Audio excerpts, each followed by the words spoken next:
Hi, this is Larry Jordan. This is an excerpt of a Power Up webinar on audio filters and editing in Final Cut Pro 10. In this excerpt, I want to show you how to apply the limiter filter to your audio clips. Probably the most important effect of all the effects that are there, the one that I use the most, and if there was only one effect inside Final Cut 10, it would be the one that I want to be there, is inside the levels category. So I click on it, and it's called the limiter filter. Now there's two limiter filters. There's one in the Final Cut category, and there's one in the Logic category. I want to use the Logic filter. To apply a filter, either select the clips and double-click it, or simply drag the filter on top of the clip or clips you want to apply it to. It's now applied to the clip.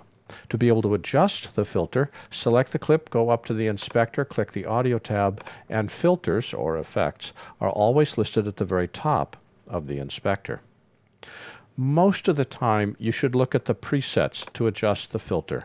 But these presets are pretty darn useless, so in the case of the limiter filter, we're not going to adjust any of them. We can save our own presets. That's a really good idea, but let me show you how to adjust this filter.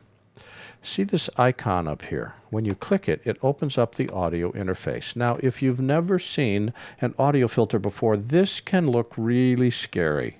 If you have seen an audio filter before, you say, thank goodness we can make decent audio adjustments inside Final Cut 10. I fall into the second camp. There are 5 settings with this filter. 4 of them are always the same.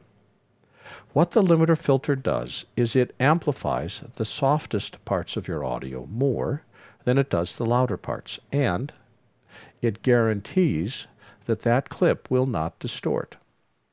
So this guarantee against distortion protection, and the ability to take soft passages and make them louder, make them ideal for amateur talent, talking heads, interview guests, the kind of stuff that I do on a day-to-day basis where the person on camera has no clue what to do with their voice. Here's how you set this filter. This determines the loudest your clip is going to be. You never set this to 0, that's too loud. My recommendation is, if this is the only voice in your project, it's a narrator, and there's only one voice, there's no sound effects, there's no other people, there's no music, it's just a person talking, set the output level to -3.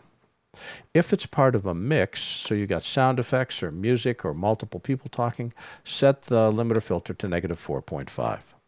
Now the cool thing is you can apply the limiter filter to a single clip, a range of clips, or a compound clip where it affects all the clips inside that compound clip. All right, so the first setting, we're going to set this to -3 because there's only this one mic, me, talking, so I'll set that to -3.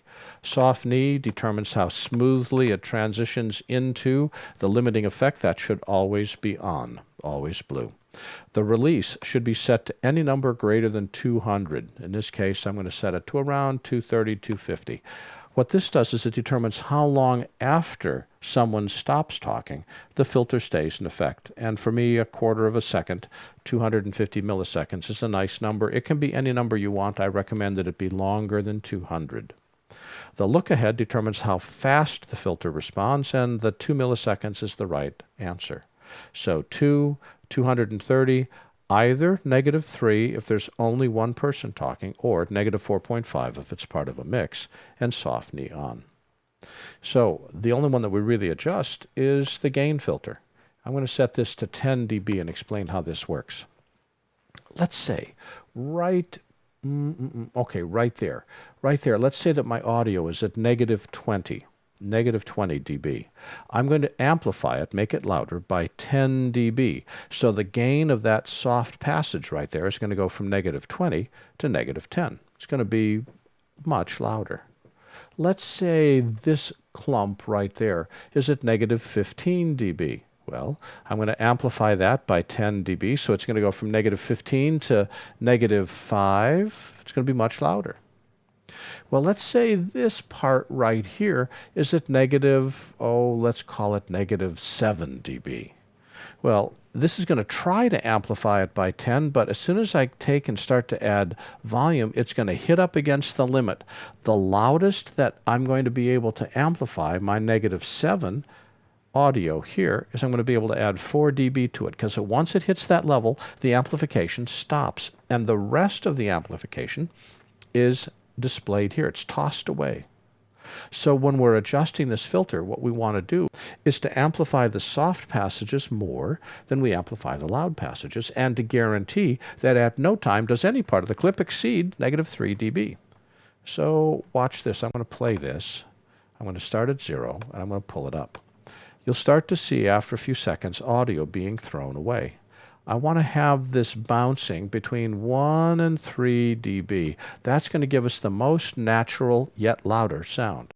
You don't push it all the way up to here. It's going to be fat and blatty and ugly. So let's just pull this up, hit the home key, spacebar to play. One of our key audio challenges is getting the same talent recorded on different days using different mics to sound the same.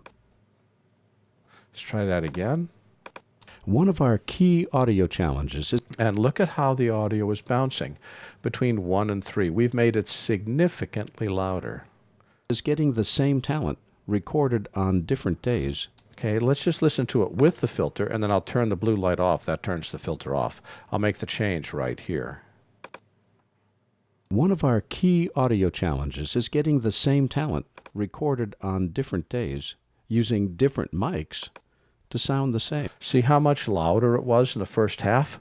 That's the power of the limiter filter. It makes soft passages louder, makes the loud passages slightly louder, but in all cases guarantees that the clip does not distort. Now, you never use the limiter filter for music. You never use it for sound effects. You use it for your narrator, your main speakers, because you want to make sure that their voice sails out over the top of everything else. The limiter filter makes that possible. This has been an excerpt of a Power Up webinar on audio filters and editing inside Final Cut Pro 10. For the complete version of this online training, please visit our store at larryjordan.biz/store and look for webinar 73.